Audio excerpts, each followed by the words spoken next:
So I did post the last video. Just took me a little while. I had to like play the video and talk over it because there was no voice. And so there's like I had a lot less to say when I did it at home. So there's some whatever silences in there.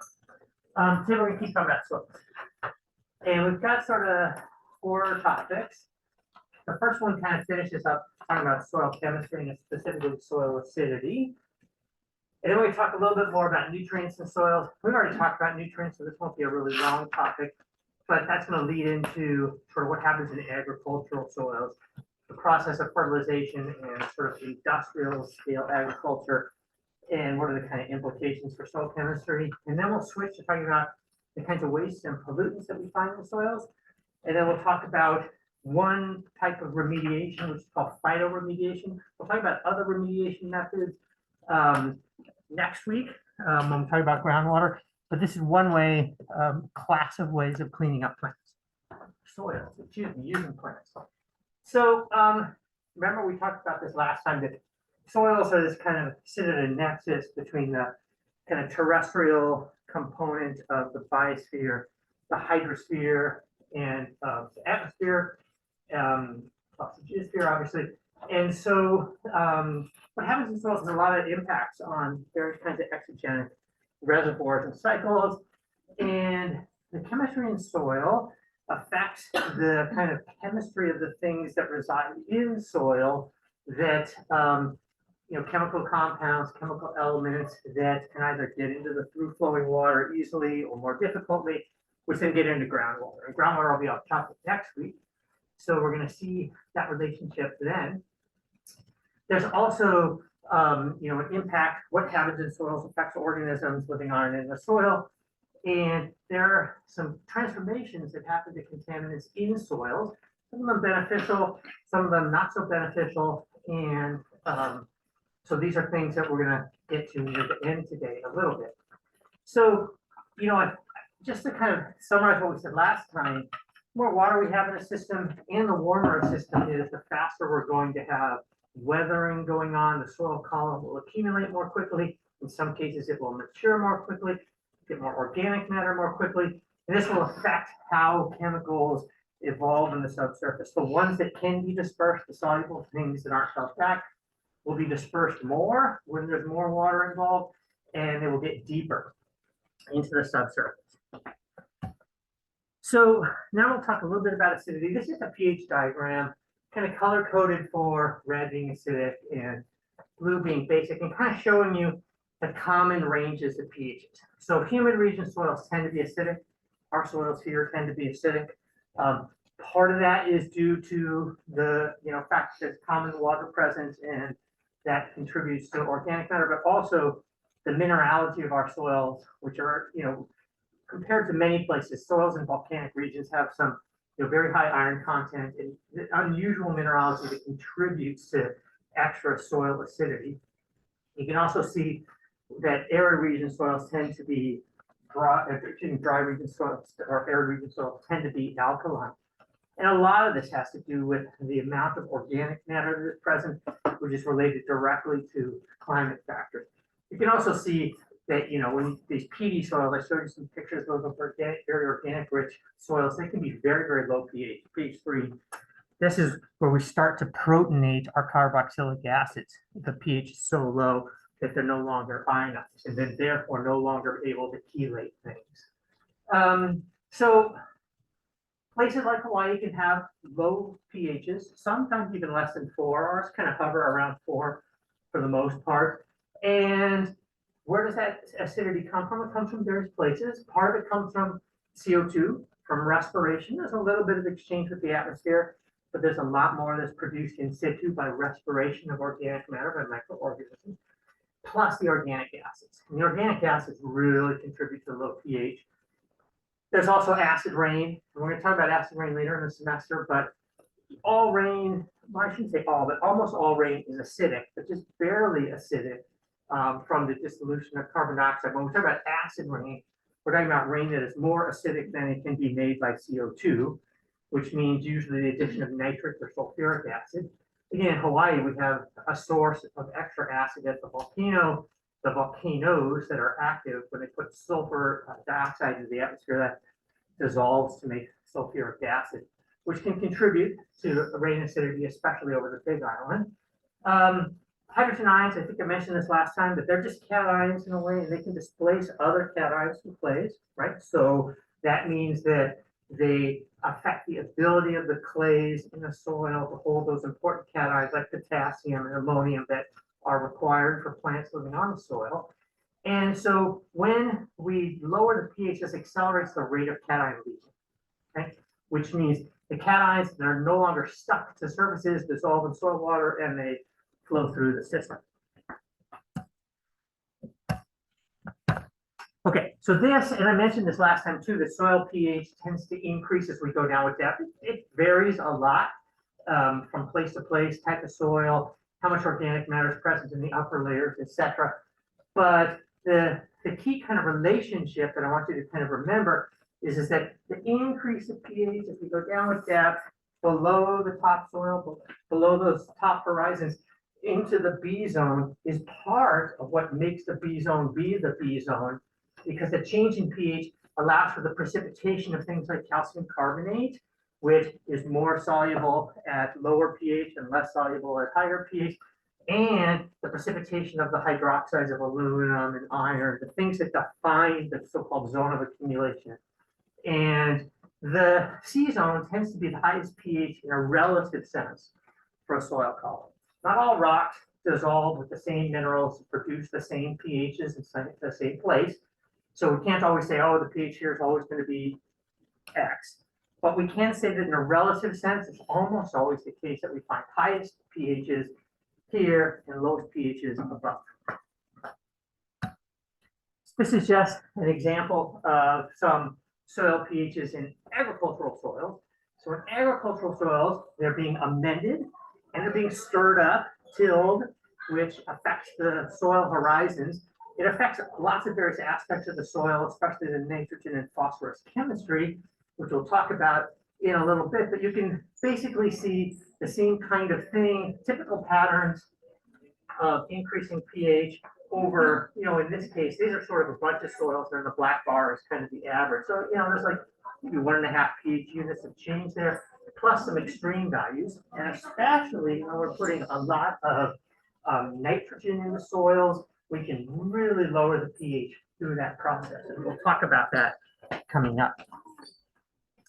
Okay, so here's some of the processes that are involved in what happens to make soils get more acidic over time. So we're talking about soils aging, and so far we've talked about the accumulation of organic matter, we've talked about the kind of accumulation of weathering minerals and the development of the structural units.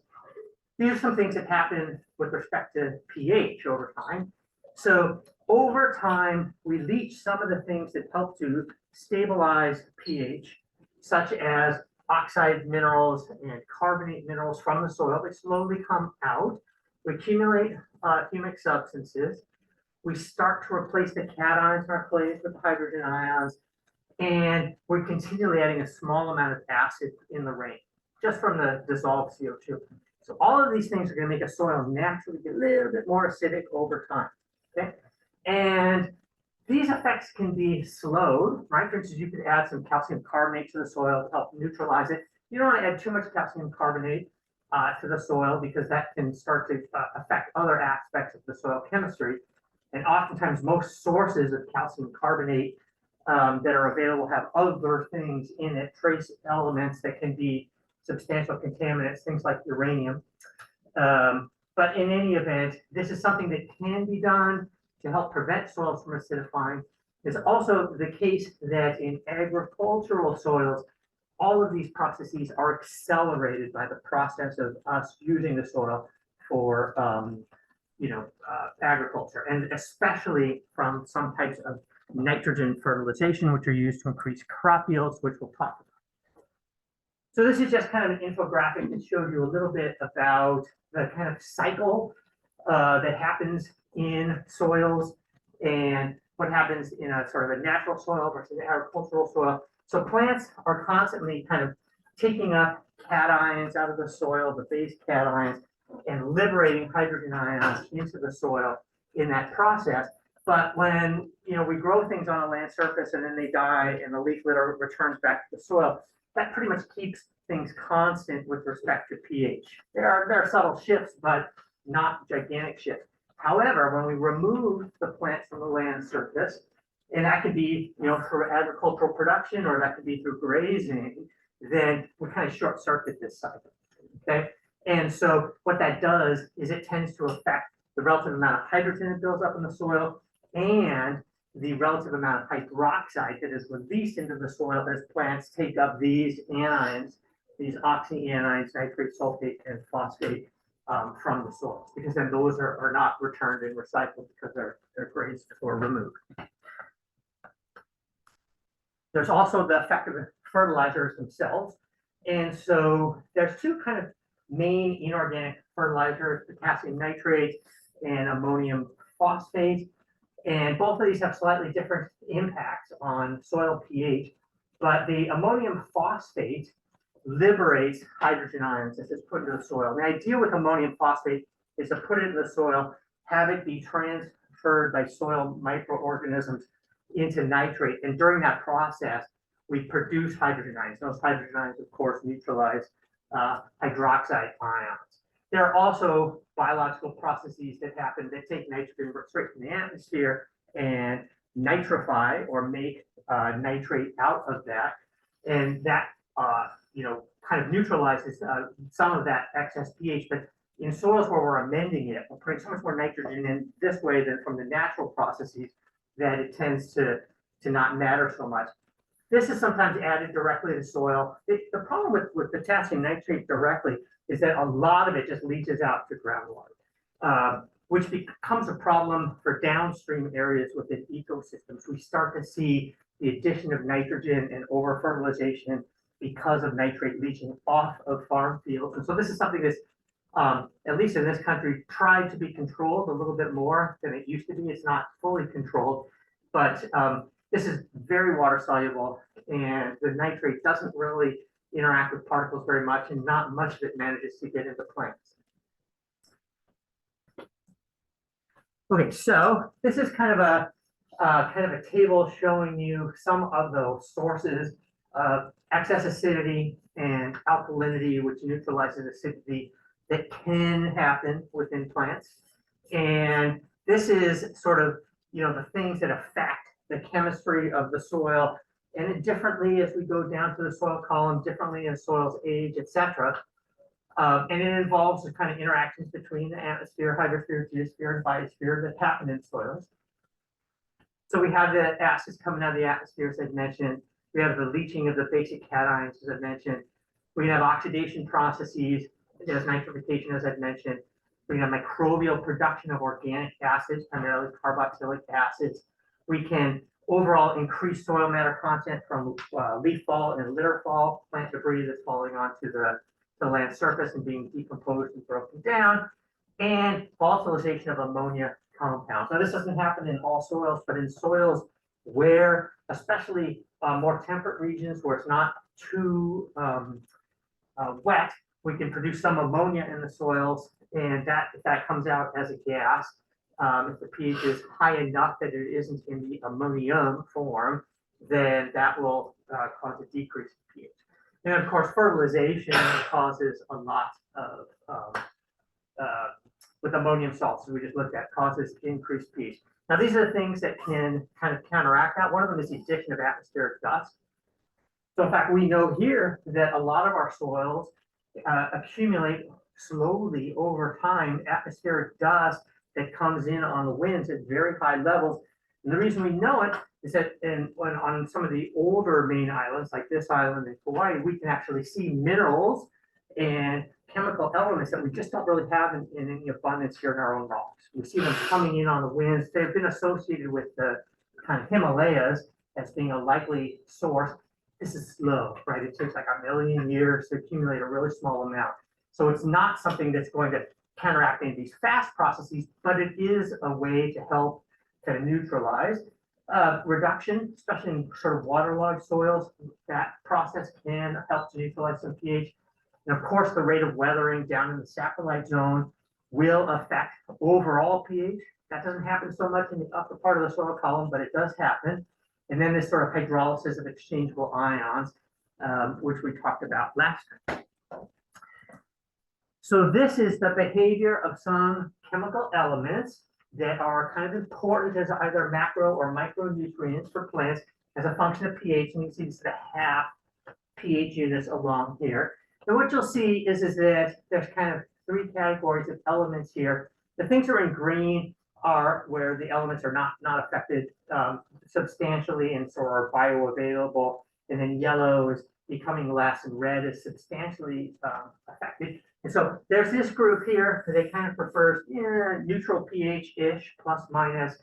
There's this group over here that prefers sort of strongly acidic, but it's still kind of okay at neutral pH. And then there's this element here, which is much more bioavailable at high pH. Does anyone know what molybdenum might be good for, useful for? It's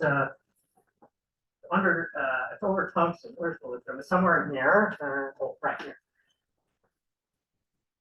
So this is one of the main electron transfer agents in nitrogenases, the enzyme that plants use to fix nitrogen. Not all of them, but ones that do.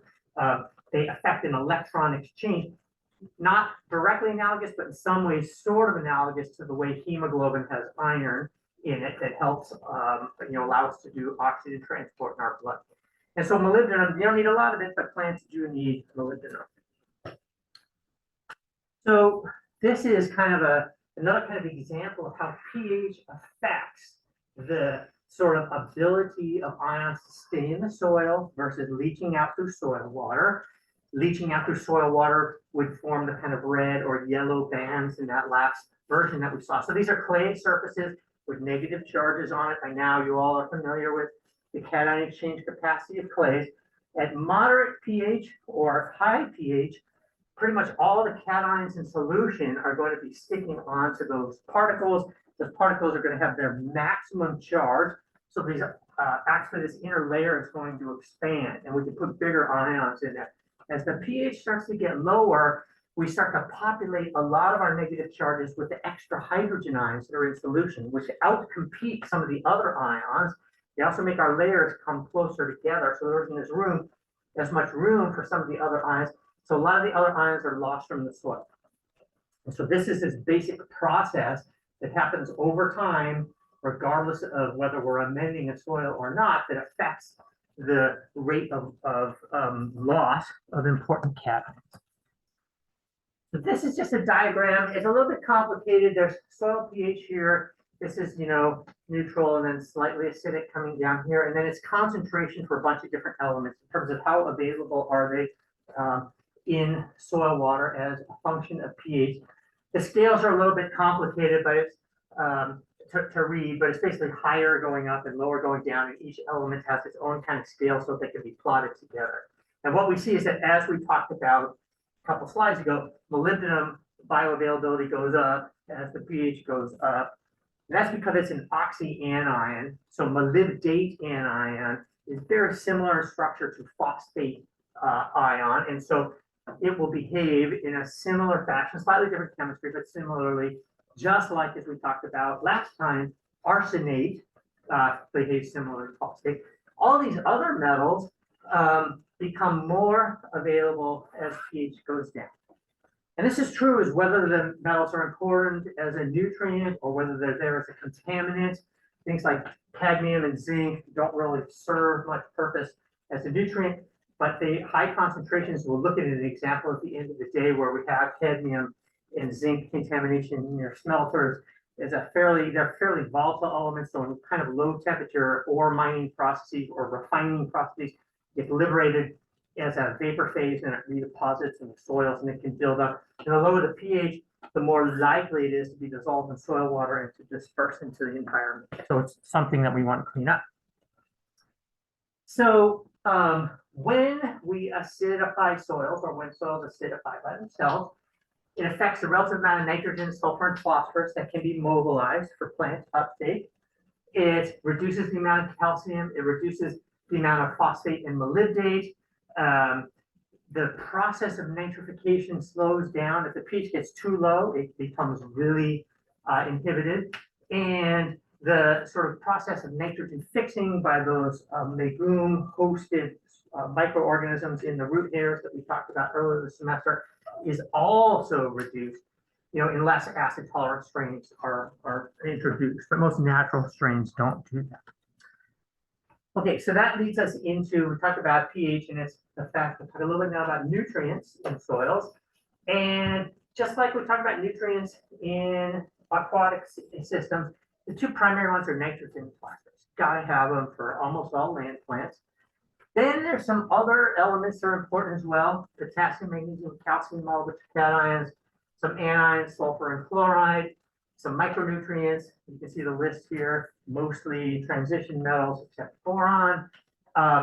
And if you look at the ratio of carbon, nitrogen to phosphorus in average terrestrial plants, what you will find is, interestingly enough, the nitrogen to phosphorus ratio, 35 to 2, is close to the nitrogen phosphorus ratio of the Redfield ratio, which is for aquatic microorganisms, right? This is 16 to 1, that's 17.5 to 1. But look at how much more carbon there is. That's because these plants, land plants, need all the physical infrastructure to make roots and bark and for those kinds of plants, but the things that allow them to stand up straight, which are made out of cellulose fiber, which has a lot of carbon. So we require extra carbon relative to the nitrogen and phosphorus, more biomass, but the nitrogen and phosphorus demands are pretty similar in terrestrial plants as they are in aquatic. And this is just a little bit more detail about some elements and why they're categorized as either micronutrients or macronutrients. It's on the basis of concentration. So I've highlighted what are the macronutrients and what are the micronutrients here. And this is the kind of typical demands for average plants. Obviously, you can find plants that have more or less. This is just another table kind of listing these things out. And you will see in this list things that we've been talking about already. The main nutrients, these cations, this is an anion, these transition metals, halogens, etc. Things whose chemistry is affected by pH. Many of these elements, especially in this category, are sparingly soluble. They're sitting here in the middle of the chart. They're affected by the presence or absence of organic matter. So in soils with more organic matter, we have more of this stuff complex. If it's complex, it stays in place. It can be liberated in the soil water and become bioavailable for plants. If it's not complex, if we don't have much organic matter, then as these things are liberated from the primary minerals as they're being broken down, they just go into soil water and wash away. So this brings up another concept that you may have thought about this or been discussing before in another class, but in a healthy ecosystem, right, what happens in place is a function of kind of processes that are primarily changing compositions, such as the breakdown of rock and the production of organic matter and the development of soil horizons, the growing of plants, and processes that recycle materials that allow an ecosystem to hold things. So if you think about, for instance, chemistry extracted from soil water going into a plant, allowing the plant to grow, parts of that plant die, fall back to the land surface, and they get incorporated back into the soil. And that essentially holds chemicals in this ecosystem. If we do something that disrupts this, like we take the trees away, or we do something that contributes to erosion, so that every time it rains, this topsoil, which is receiving a lot of this stuff, goes away, then we're kind of short-circuiting that process. And there's a lot of processes on here that affect soil chemistry, and they'll be important when we talk about contaminants as well. So I just want you to think about them for a second.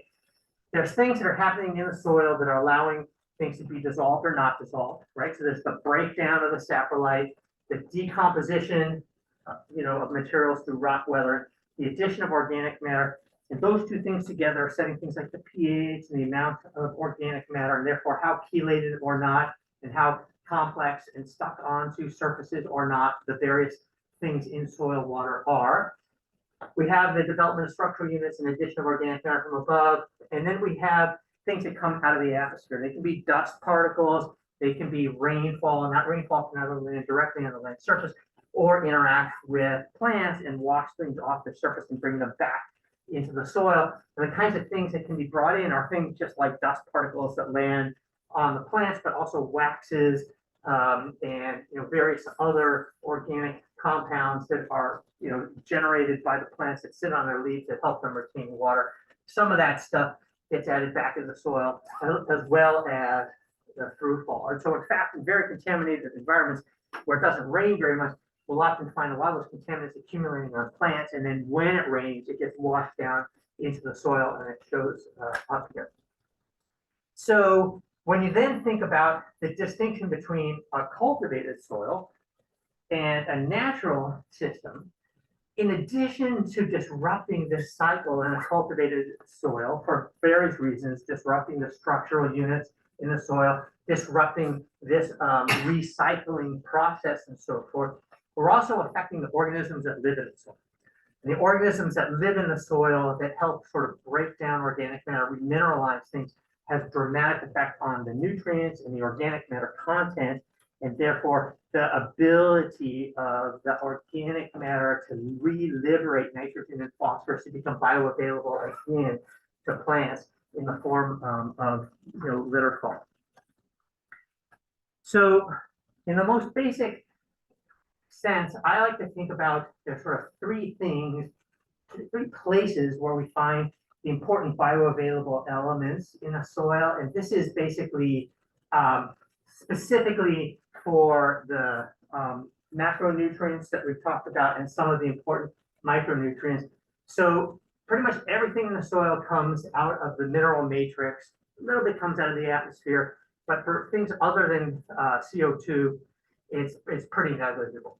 And so that process of taking the bedrock and breaking it down and making the saprolite and releasing stuff in the soil water, it's pretty slow, okay? But it happens, and when that stuff is liberated, it interacts with particle surfaces on secondary minerals, primarily clay particles, and so we absorb some of our cations onto these surfaces. At the same time, the organic matter that starts to accumulate in the soils is the main repository for the nitrogen, phosphorus, and sulfur. This isn't nitrogen, phosphorus, and sulfur that can be taken up immediately by a plant. It's stuff that's in organic molecules. And so it takes microorganisms to break down those molecules slowly and liberate the nitrogen and phosphorus. But the point being that the stuff that sits in these two categories is something that can be liberated in the soil solution over a relatively short time scale. So this is a long time scale. So if we, in a healthy system, we've got this kind of reserve of chemicals, and these can be sort of drawn upon at any time. So it's kind of like the checking account. Stuff gets transferred into a soil solution and goes into a plant root. But if we do anything to a soil that affects either or both of these categories, like lower the pH, which affects the amount of this that happens and the amount of this transformation that happens, then we kind of circumvent this process because there isn't much stuff sitting in our checking account, and it takes a long time to pull new stuff from this reservoir into here. And so this can affect the ability of plants living on that system to grow. And in fact, in agricultural soil, some of the amendments that we do enhance these concentrations way above what is natural to get very high yields off of those fields. And that works for a brief period of time, but it affects other aspects of the soil in negative ways, as we'll talk about soon. So if you recall, we talked about stuff sticking on the surfaces the week before last. And one of the examples I gave you at the very end of one of the lectures was phosphorus with respect to iron-rich surfaces. And what we found is that across a whole range of pHs, phosphorus was sticking to iron. It was in different oxidation states, different charges, different forms, but that for the most part, across a wide range of pHs, it wasn't free in solution. It was stuck to particles. The same is true in soil. So this is pH over a pretty wide range. And this is the form of phosphorus as percent. So we look at 100% of the phosphorus. We'll see that at low pH, it's stuck onto iron, aluminum, manganese particles and or hydroxides of these things. At high pH, phosphorus is bound up with calcium and calcium phosphates. There's some binding with silicate minerals at moderate pH, such that across a wide range of pH, very little of it is bioavailable, but the most highest bioavailability, this kind of yellow zone coming down here to, I don't know, about 80% or so, is around pH 6 or 7. So in really low pH soils, like we have here in Hawaii, there isn't very much phosphorus. And so one of the things that you'll find is phosphorus amendments to try and increase yields because the phosphorus is so bound up, especially with the iron, the very high iron that we have in our soil. You might ask, well, how does phosphorus bind to things? And this is a slide to give you some examples. This upper one is sort of what happens at kind of the high pH, the alkaline soil condition, the making of various phosphate minerals. And so you can see, for instance, the formation of apatite. Apatite is one of the same things that we find in our teeth enamel. This is how iron is fixed. Phosphate is fixed on iron hydroxides. And so when iron hydroxide binds a phosphate, it can bind it once, or it can bind it to both of these hydroxides twice. This is what we call a bidentate complex. The upper one's a monodentate one. This is much more strong. And so when this one happens, this phosphorus is bound almost irreversibly. When this one happens, it can come off more easily. And this is affected by the relative pH of the system. It turns out this happens more the more acidic the soil is. We also have the process of phosphate sticking onto kaolinite clay. Even though phosphate's an anion and kaolinite takes a negative charge, this isn't a cation exchange reaction. Instead, it's a reaction where phosphorus replaces an aluminum and binds into the structure. It doesn't happen nearly as much as the iron binding. Then you can also see down this bottom slide, part of the slide, some reactions with organic matter. So for instance, here's phosphate binding onto, a benzoic acid part of a humic acid compound. So it's binding directly to organic matter. Here you can see this is a chemical reaction, this going to this. So again, it could be monodentate or bidentate. We can also have organic matter that holds aluminum or iron, as we talked about earlier in the semester, and then the phosphorus binding to the aluminum or the iron, right? So here is iron making a bidentate complex with citric acid, and that iron that is bound to the organic matter is also binding phosphorus. And here's a case where we have aluminum binding to this same benzoic acid residue that has an aluminum on it that has a phosphorus. So there's a lot of different ways that phosphorus can bind, with the net effect being that as a function of pH, as we saw in the last slide, a lot of phosphorus is not bioavailable when it's in soils. Now, nitrogen is a little bit more complicated, and it's different. Nitrogen has all these different oxidation states that we've talked about. Microorganisms are involved in transforming nitrogen from one form to the other. And most of these forms are either water-soluble or labile, meaning they're a gas, which means they can just kind of percolate back out of soils. And so the nitrogen that we find in soils, and we find especially healthy ecosystems, have developed lots of different ways of pulling nitrogen in, trying to hold it in place by transforming it into organic matter that won't be able to either leach out or come out as a gas. But in agricultural settings, there are things that we do to increase the amount of nitrogen in the soil to produce crop yields, which try to circumvent that process. To sort of incomplete effect, because nitrogen is so labile, we're always adding an excess of nitrogen and expecting a lot of it to leach back out. And so there are different ways that nitrogen can be put back into soils, the kind of natural processes that involve plant fixation or fixation along root hairs, or the reintroduction of plant residues, or the reintroduction of animal byproducts into the soils.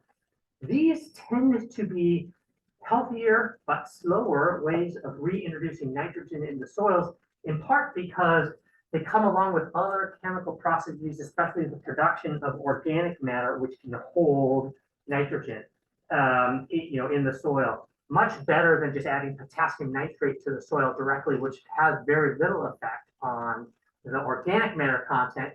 And you see how the organic nitrogen is kind of a central point. This is one of the few non-labile or non-leachable and or volatile versions of nitrogen that can stay around for a significant amount of time and be slowly converted into the forms that plants want to take up.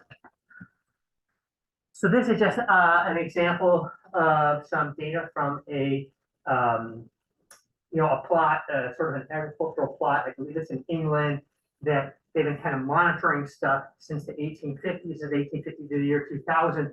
And this is looking at, okay, so what is the effect of adding organic matter in the form of manure to a soil on the sort of productivity of the soil and the nitrogen and the phosphorus and the potassium in there, as well as the organic carbon content. So you can see here, here's the soil, and moving along, it's the same axis down here. You know, from 1850 to 1900, it wasn't amended. Organic matter content was a certain value. Then it was manured over time, and you can see that over the next 50 years, the organic matter content is increasing. And then the addition of the organic matter in the form of manure was stopped. And then you can see the sort of slow relaxation, but it ends up at a value that's higher than it initially started. That's because in that manure that's being added, there are refractory components of organic carbon that are not so easy to break down by soil microorganisms. So we end up with more organic matter in the soil. In this case here, you can see the amount of organic matter in the soil. Again, in a soil that has had manure added to it, one that's had inorganic fertilizer added to it, and one in a plot that's had nothing done to it. The point being that when we add inorganic fertilizer like potassium nitrate and various forms of phosphorus like calcium phosphate, we can increase the concentration of nitrogen and phosphorus in the soil in a short-term process, but we're not really changing the amount of organic matter that builds up in the soil, which becomes that kind of long-term storage ability. So that if we're not really changing the fertility of the soil, except for instantaneously when we add the nitrogen and phosphorus. So it's really that development of particulate organic carbon, which is so important. Now, this is just a plot that shows you just over the kind of last part of last century, the relative rate of increase of mining of nitrogen, phosphorus, potassium from the environment in various forms that can be added to agricultural plots. This is across the entire world. It varies from place to place, but we can see that this process of taking nutrients and adding them to soils to increase the yield of plant growth on those soils is increasing. It's been increasing for longer than that, but it's actually accelerating, which is somewhat of a concern, as we'll talk about now. It gives us soils that are degraded in a bunch of ways that lose their kind of long-term ability to store nutrients, loses their amount of organic matter that is refractory and stays around. It affects their acid buffering capacity, as well as lots of other things. And these are, part of what is supported by that. So this is a plot showing you two examples, the sort of relative grain yield in tons per hectare from the year 1200 to 2000, rice in Japan, wheat in England. This exponential rise, right, comes from this, adding stuff to soils. And so while it does in some ways allow countries, regions of the world to produce way more food, it's being done at the expense of the long-term resource in the soils themselves. And so it's not just fertilization. There are other things that are happening as well, especially the application of pesticides, which we'll talk about coming up, but also, various kinds of farm management processes and soil porosity control, etc. But these substantially increased plant yields are, for the most part, more than we need, because they're happening in places that don't necessarily need the food, and much of the extra food that's grown gets thrown out. So in a sense, doing this to the extreme is not only doing more than we need, is also degrading soils in places that may be needed by future generations, down the line. So this is just a diagram showing you crop yields. This is specifically for rice around the world. And this is as a function of these different kinds of processes that are being employed. And so that's kind of color coded here for, it's a little bit hard to read, but these are in tons. So that's 1, 2, 4, 6, 8, 10, 12. So the blues, and you can see, okay, yeah, there's the US in there. pretty high. Chile is pretty high. Who knows why? I can't remember which country this is down here in the south part of Oman, I think. Oman. Okay, so we're like, what are they doing so high? I don't know. But in parts of Europe and parts of Asia, kind of in the intermediate areas, and then other zones of the world, really low. So this use of fertilizers, and this is just one particular example, is not universal around the planet. But what we're finding is that Western nations tend to concentrate their agricultural activities into smaller regions using these kind of commercial phenomena, whereas these other countries, they're not doing that. They either don't have the money or the technology to do it. So they're getting lower crop yields, but what that tends to mean is, on the flip side, they have to do more deforestation to keep up with the rate of production needed by their people. And this is just showing you the sort of rate of kind of irrigable or irrigated land over time. Again, this is last century, but you can see this sort of steady increase. And the steady increase is largely being done in the countries that don't use the extreme fertilization methods, like Brazil or what have you, where they're taking down forested ecosystems to be able to produce more agricultural products. This is just like another plot going more recently into time, sort of the end of the century to the turn of the century, showing you in different parts of the world the kind of general increase in irrigated lands. And you will see that it's much higher in developing countries and in Asia than it is in developed countries. And again, this is this kind of dichotomy between, well, do you do industrial scale agriculture where you're adding all these fertilizers and keep this low, the amount of increase of irrigated land low, or do you just keep cutting down forests? So these are some of the things that happen in an agricultural soil where we're adding a lot of fertilizers, in addition to kind of depletion of the nutrients and the loss of the labile organic matter, which not only affects the chemistry of the soil, but also the ability of the soil to hold water, the way water flows through it. And we'll talk about next week. We also tend to have the buildup of salts through the addition of soluble components in irrigated lands, especially in arid regions. Think about all that growth that's going on in California, where it's relatively dry, or Arizona, where they grow a lot of citrus fruits, for instance. That's a desert. So you add water in, you need the water, you need the nutrients to make the plants grow, but a lot of that water evaporates and it leaves behind this legacy of salts. And so those salts build up to the point where then that soil is really not, there's no amendment you can make to it to allow it to keep growing. We also have topsoil erosion, and this is, a pretty significant problem in some areas, especially areas where you're growing things not on a flat slope, but or you're growing them on a slope, not a flat area, and places with a lot of rain. Think about sort of terraced hillsides, for instance, and the buildup of acid, which we've talked about. So it's not like you can take a soil and use it for these agricultural processes for a while and then stop and not have a long-term impact on it, because you do affect other aspects of it. So these are kind of, challenges, this dichotomy between, do we keep going for new land area or not? But one of the kind of overarching concerns, in my opinion, is what the role of forested ecosystems in the sort of land area that is typically being deforested or changed to support agriculture is the impact on global warming, right? So forests are able to absorb a lot of carbon dioxide from the atmosphere. We're going to talk about that later in the semester, not just in the plants, but in the soil organic carbon, in the soil water. And when we deforest to support agriculture, we are, oh, I can even plug in, thanks. We don't, when we deforest, we sort of bypass that process and affect the ability of the land surface to kind of mitigate global warming, which, apart from all the other things that we talked about this semester that are happening due to human activities, various kinds of contamination and impacts on the land surface and in water, this is kind of an existential thing, right? So it's almost a trump card. And so you would think that because we have countries that have such high crop yields, they develop more food than they need. Think the United States, we throw out a lot of food every year because we overproduce on our agricultural lands, would it be better if we took that food and gave it to the other countries that would be deforesting to prevent them from doing it, so that we could also mitigate global warming? Of course, the world doesn't work that way, but that's, you know, kind of what I think. And so this is basically kind of just a plot showing you, well, where does all the deforestation happen by region?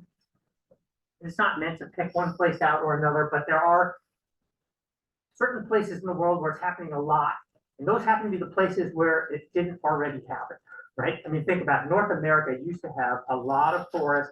It was deforested in the early days of European colonization, and so it's no longer present to be deforested, but it was present at one point in time, but it's much more difficult to recover that than it is to recover the stuff that is still pristine. And you can see sort of some of the reasons, right? So a significant fraction of it is to develop pasture land for beef. One of the many reasons, even though beef is awesome as a food, that the way it's produced unsustainably in the planet and the amount of land and water that it consumes is really contributing to this deforestation. The next highest level thing is stuff that develops certain kinds of oil and paper and pulp. Again, I mean, just recycle your paper. You don't need to grow plants and cut down trees to make paper. Apparently there's like a big toilet paper shortage in parts of the world because there isn't enough of the pulp, which comes as a byproduct from making the paper that they somehow make into toilet paper. And those two things alone account for most of it in these two locations. Okay, so this also brings up, this is just one point I want you to think about a little bit, which is that this is one model for how cultures evolve over time in terms of their land use practices. It's not the only one, but if you look at it, it seems like a logical progression that when we go from sort of areas that don't have many human inhabitants, except maybe indigenous people, into sort of, it's on the edges, we get subsistence farming, and then it becomes more and more intense, that we migrate from a system of having primarily natural dominated ecosystems to sort of clearing, subsistence farming, and then some combination of intensive agriculture, urban areas, and a small amount of protected area. And this has an impact on how the land is used. It doesn't have to be this way, though. It doesn't have to be a sort of a one-way inevitable degradation of our lands, especially if areas of the planet that are already like this and that have the ability to produce extra food would share it with areas of the world that are still kind of more like this. So just think Amazon rainforest, for instance. Okay, so one other aspect about soils, which I just want to mention, which is related to kind of the changing of land use practices. A natural, healthy ecosystem has the highest ability to store carbon in soils, and anything we do to it, whether it's agriculture or any other land use practice, affects the amount of carbon. And it turns out that carbon in the, that builds up in the atmosphere and that has been building up since the start of the Industrial Revolution due to the use of fossil fuels, is thought to, as it's taken out of the atmosphere, some of it goes into the ocean, some of it goes into land ecosystems. We think about half of the soil goes from the atmosphere goes into land ecosystems. Some fraction of that goes into plants, some fraction of that goes into soils.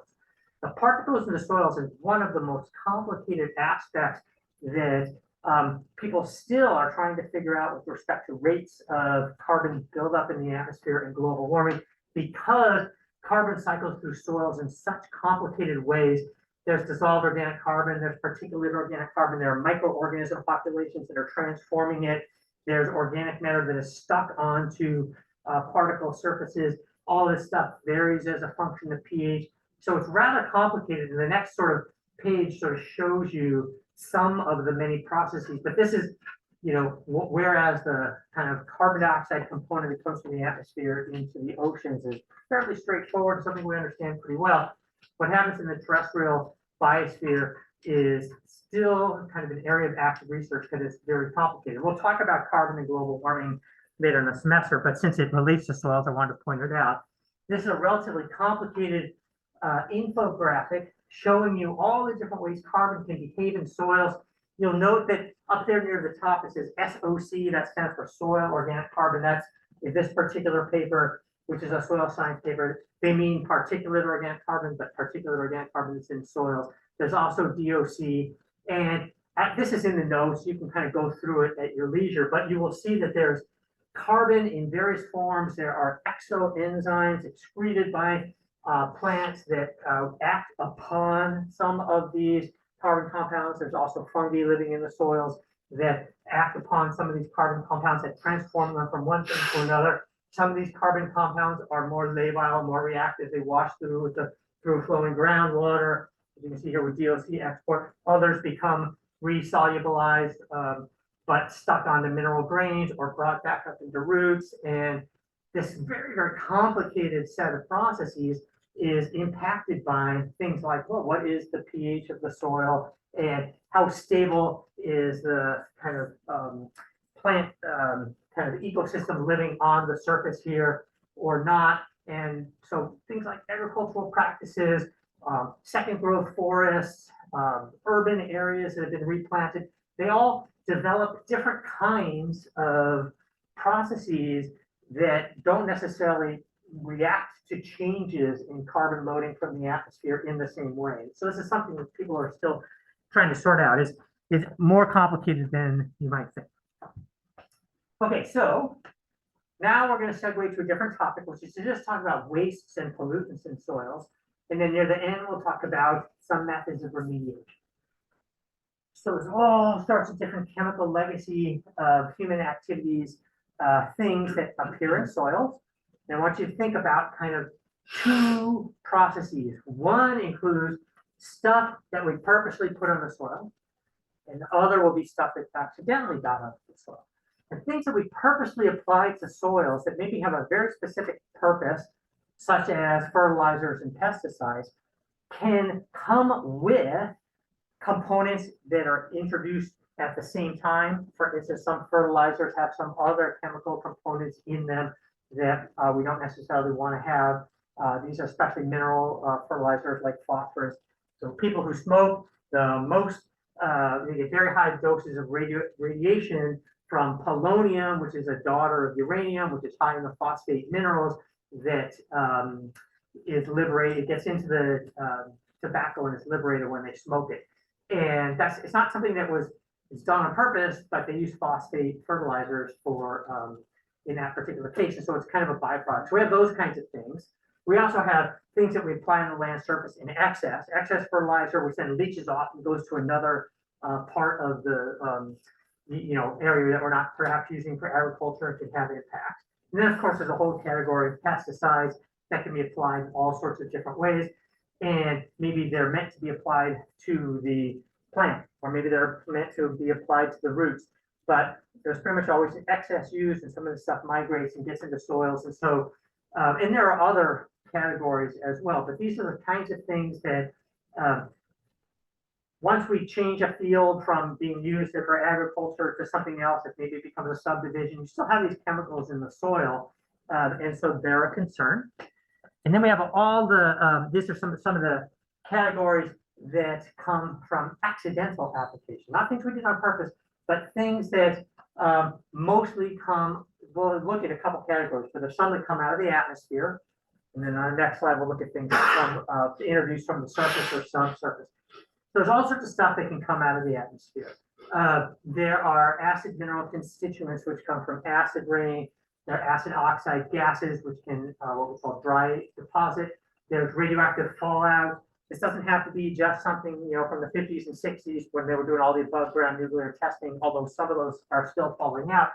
You just go near your nearest nuclear power plant or nuclear powered vessel within the US Navy or other Navy.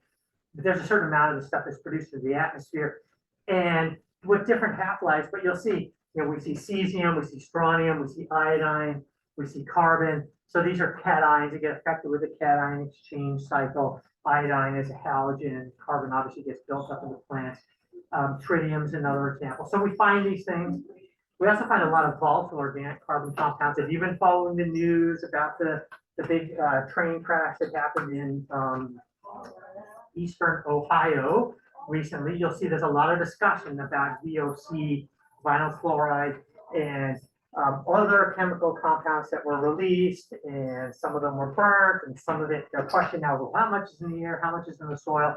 It's something that we'll talk about a little bit more when next week when we talk about groundwater support. But this happens in a lot of places from a lot of different processes. It doesn't have to be a big major disaster like a bunch of train cars derailing. It could be what happens just down the road at your nearby neighborhood gas station where they do oil changes and so forth in cars. And then we have a lot of particulates that come into soils as well.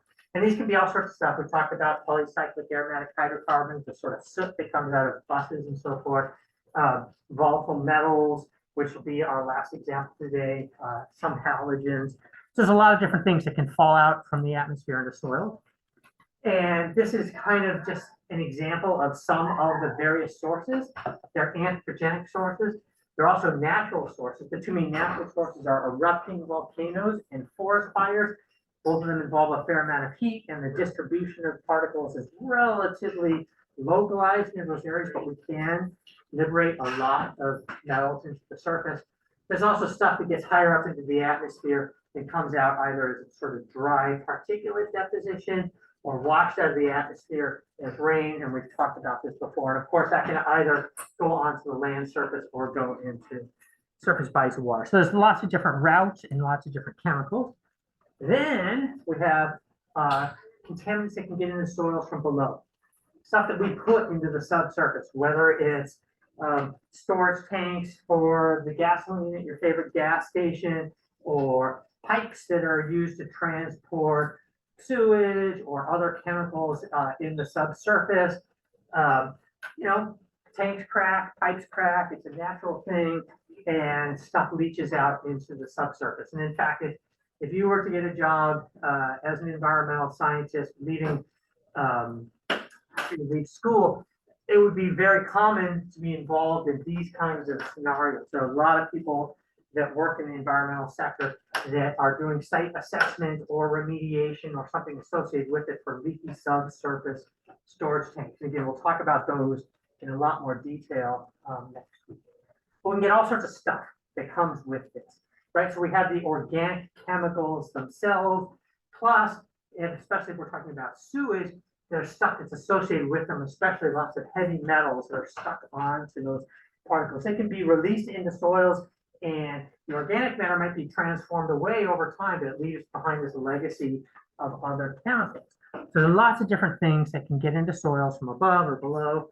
This is just a picture of a site that had experienced petroleum contamination. It leaves this kind of greenish cast, this greenish color to it.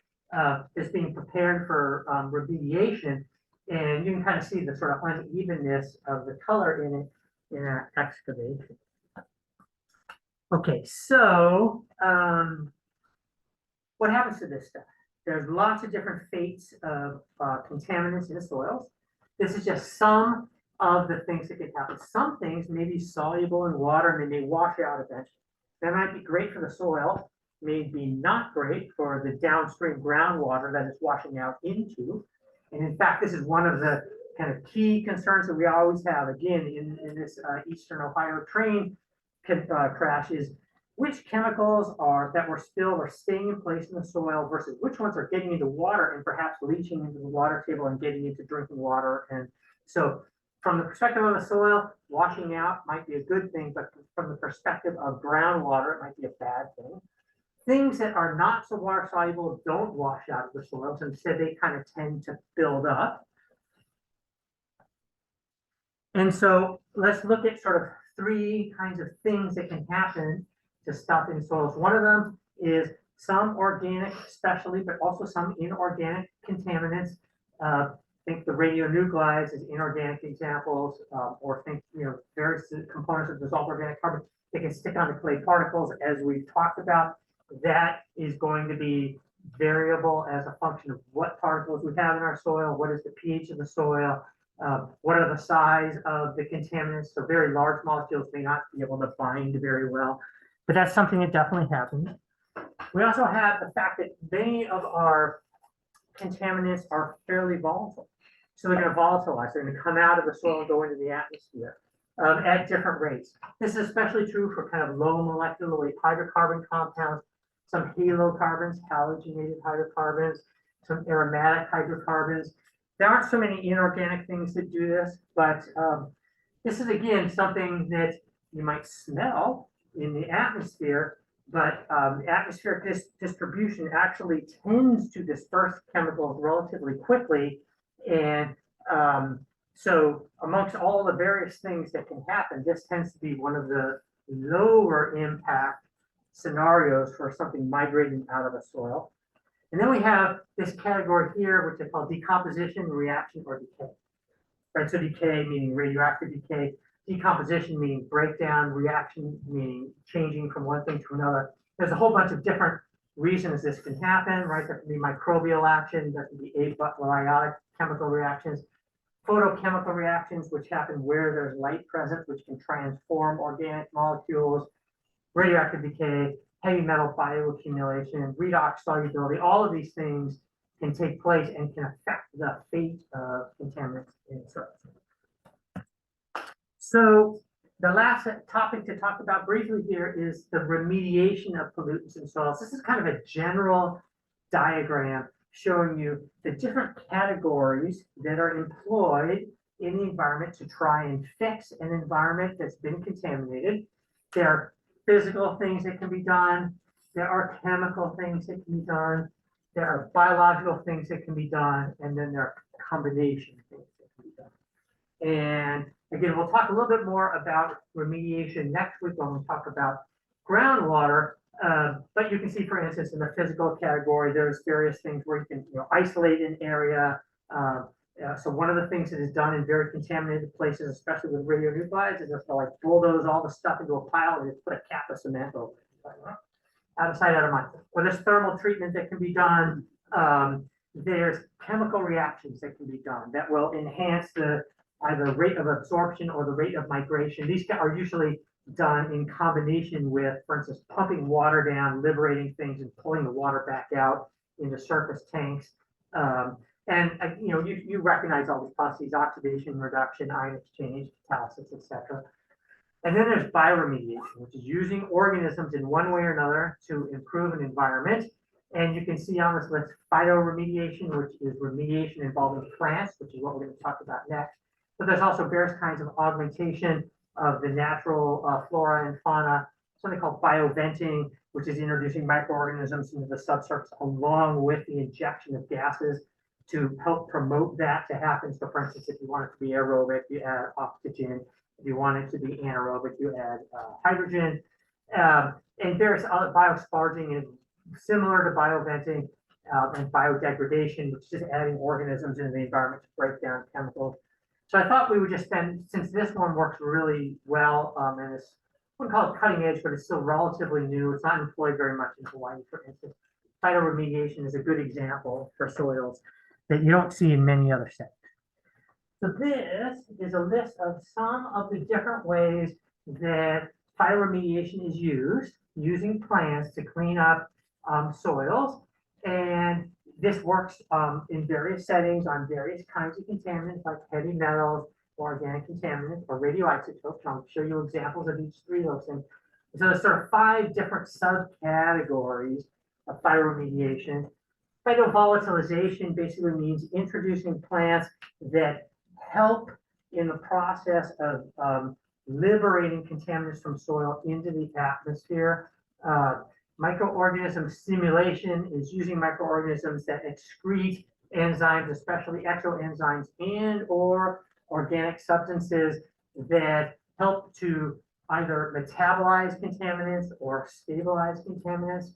Phytostabilization is basically the kind of the most basic thing. This is using plants to help keep organic contaminants in place, keep them from migrating, right? And so this could be something as simple as stabilizing a hillside that is has contaminated soil and preventing those particles from washing off through soil erosion, to other things that help bind contaminants in place onto root hairs.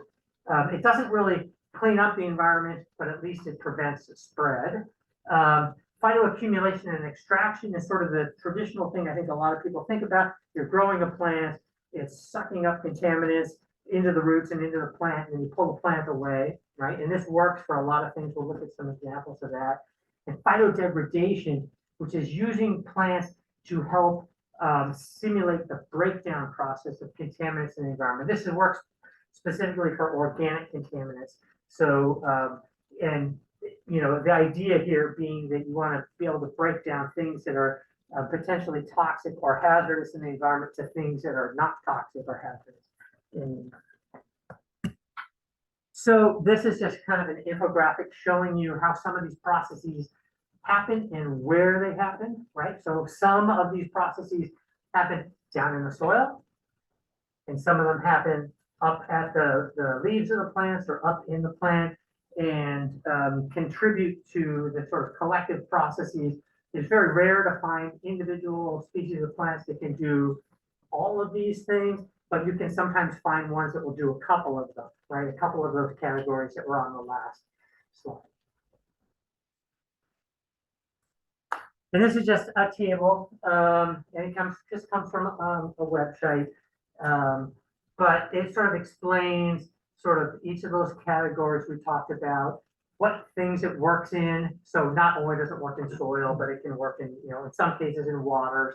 Brown fields are basically lands that have been used for typically urban activities that have been liberated. For instance, think about the corner gas station we used to have. It's been a while now, but we used to have gas stations at the corner of kind of University and around University and King in that area. There's no gas stations there anymore. And before that land could be reused, it had to be remediated. All the legacy effects of having subsurface storage tanks had to be fixed. And that general category of land is called a brownfield. Think about all the land down in the sort of you know, area where Dole Cannery is and so forth. Now that was all industrial land. That's what a brownfield is. And the kinds of contaminants, typical contaminants that these things are used for. Remember, and some of these things are things we've talked about. Remember BTAX, that was benzene, toluene, ethyl benzene, and xylenes. These are all different categories of aromatic hydrocarbons that will become important next week that when we talk about them. But also you can see herbicides, and aliphatics means, you know, chlorinated aliphatics are halocarbons, trichloroethylene being an example, nutrients, ammunition waste. You can see pesticides here. You can see heavy metals here and here. You can see herbicides and various other these same chlorinated aliphatics here. And then some of the plants that are used for them. And so, you know, not all these plants obviously grow in all environments. Some of them prefer a certain climate factor, a certain amount of water. Some of them prefer acidic soils, not acidic soils. So there are a range of things and that can be applied in different places. So this is just an example. This is some very, very degraded land right next to a smelter where the soils have really high zinc content and very, very low pH in this area. And so, you know, this wasn't kind of deforested on purpose. This is just right downstream from a place in Pennsylvania where there was a zinc smelter. That zinc smelter was operating for like nearly 100 years, right? And so during the process of smelting, the kind of mineral ore is heated, various components are put out into the atmosphere. It's transformed into the metal in the case of smelting that's then, you know, used for whatever. And, you know, zinc is used in batteries, for instance. A lot of zinc comes along when we find it in the environment with the element cadmium, which is a very, very toxic metal. And both zinc and cadmium, and to a lesser extent, there's some lead in there too. These are all metals that are volatile at moderately high temperature. You get a few hundred degrees C and they start to come off as a gas. They cool up in the atmosphere and they make little particulates that settle back onto the land surface. They get into the soil and they make these very sort of acidic and acidic because there's also sulfur involved in this process, kind of acidic and high metal soils. They're pretty hard to clean up. And so basically you get these sort of kill zones. And so one of the ways phytoremediation can be used is to go into these areas and use plants to kind of phytoextract the contaminants, stabilize, and try to recover the land in that process. And so there are some plants that can bioaccumulate some of these metals. And this is just, an example of one particular plant that can bioaccumulate relatively high concentrations of zinc and cadmium, something called alpine pennycrest, doesn't really matter, what the plant is. But there are various things about these plants that when they're used or not used, such as you wouldn't want a plant that takes a lot of metal out of the soil, transfers it into its flowers, and in the process of liberating pollen, that stuff redistributes obviously to the environment. You want something, in ideal, it holds these metals either in the roots or in the stalk, something that then you can go and pull the plant out and not worry about it being spread into the environment. This is another plant. It's hard to pronounce. I think it's pronounced SUST, but I'm not 100% certain. But it can accommodate very, very high concentrations of zinc and cadmium. It has ways of internally detoxifying these things. And so you can see here the typical concentration of zinc and cadmium that you would find in a typical plant root, 100 ppm, 1 ppm for the two. And when you get to concentrations of like 1,000 and 20 to 50 respectively, that's bad for the plant, typical plant. But this stuff can grow with much higher concentrations, apparently without negative effect.